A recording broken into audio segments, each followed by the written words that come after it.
नमस्कार दोस्तों, स्वागत है आपका इस वीडियो में आप लोगों के लिए बड़ी अपडेट निकल कर आ रही है। जैसे कि बीटीएससी एएनएम केस में अब नया मोड़ देखने को मिल रहे हैं। आज के सुनवाई के बारे में भी हम आपको बताएंगे कि सुनवाई में इतना डिले क्यों हो रहा है, क्योंकि हमने आपको शुरू में भी बताए थे, सुबह में भी जानकारी दिए थे कि आपका अभी तक कॉज लिस्टेड नंबर नहीं मिला है। तो अभी क्या हो रहा है आप लोगों के सुप्रीम कोर्ट में केस को लेकर, उस पर भी डिटेल्स में जानेंगे। और बिहार सरकार क्यों गए सुप्रीम कोर्ट, बिहार सरकार खुद सुप्रीम कोर्ट गया, क्या सीधे बहाली प्रक्रिया होंगे या सुनवाई की प्रक्रिया अब रुकेंगे या क्या कुछ होने जा रही है। अब आप लोगों के जो बहाली की प्रक्रिया है उसमें जो बीटीएससी का एएनएम का जो केस सुप्रीम कोर्ट में चल रहा है उसमें तो सारी अपडेट आपको इस वीडियो में बताने जा रहा हूँ। जिस तरीके से सरकार ने सुप्रीम कोर्ट में अपनी गुहार लगाई है, क्या कुछ अपडेट है पहले वो जान लीजिए। ये देख सकते हैं, ये डायरी संख्या जो नया एसएलपी है वो दर्ज किया गया है और आप लोगों के केस में अब नया जो बिहार सरकार है वो भी आ चुके हैं। बिहार सरकार भी सुप्रीम कोर्ट में अब आ चुका है। जैसे कि पहले बताया जा रहा था कि बिहार सरकार के द्वारा इसमें इंटर्नशिप नहीं किए जाएंगे, लेकिन आप यहाँ पर देख सकते हैं कि स्टेट ऑफ बिहार यहाँ पर और जो कि रिस्पोंडेंट में आपको अर्चना कुमारी यहाँ पर देखने को मिल रहे हैं।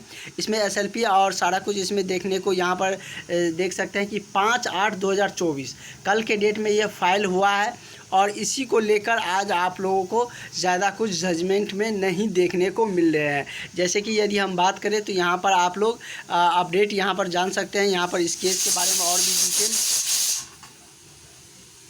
तो जैसे कि यहाँ पर आप लिसनिंग डेट का इसमें अभी तो नहीं दिया गया है, लेकिन यदि हम बात करें तो इसका अब इस केस से बहुत ज़्यादा अब इम्पैक्ट पड़ेंगे। जो आप लोगों की जो सुनवाई 2 केस की हो चुकी थी, 2 बार सुनवाई हो चुकी थी, फिर अब सुप्रीम कोर्ट इसमें आ गया क्योंकि 2 केस को मर्ज किया ही गया था, फिर से एक नया केस आ गया है।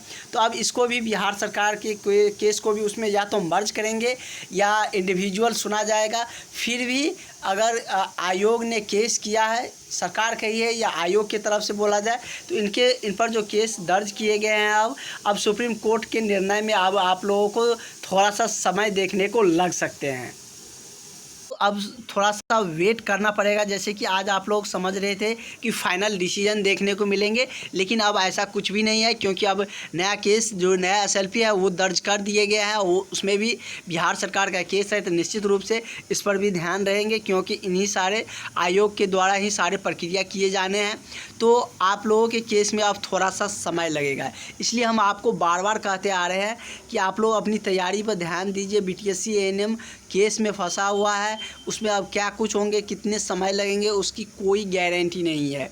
लेकिन आप लोगों की नई बहाली आएंगे, ये सरकार या आयोग के द्वारा बोला जा चुका है, जिसमें कि सारे प्रोसेस अब चल रहे हैं। तो इसलिए आप लोग इस नंबर पर कॉल करके, व्हाट्सएप करके जो क्लास का ग्रुप है उसमें ऐड हो जाइए और डेली आपको क्लासेज, नोट्स सारा कुछ आपको प्रोवाइड किए जाते हैं। सारे कुछ आपको आज से मिलने लगेंगे क्योंकि क्लास का बहुत ज़्यादा समय हुआ भी नहीं है, कुछ क्लास ही हुए हैं, एक टॉपिक हुआ है, उसको फिर से हम दोबारा करवा देंगे। इसलिए आप लोग इस नंबर पर कांटेक्ट करके क्लास ज्वाइन कर लीजिए। अभी आपको फ़ी में भी छूट है, भारी डिस्काउंट अब आप लोगों को अभी फ़ी में देखने को मिल रहे हैं क्योंकि आप लोगों के आज आशाएं बंधे हुए थे कि हम लोगों को आज फाइनल जजमेंट देखने को मिलेंगे। फिलहाल सुप्रीम कोर्ट की तरफ से कोई अपडेट आते हैं तो उसकी सारी जानकारियाँ हम आप तक ज़रूर पहुँचाएँगे।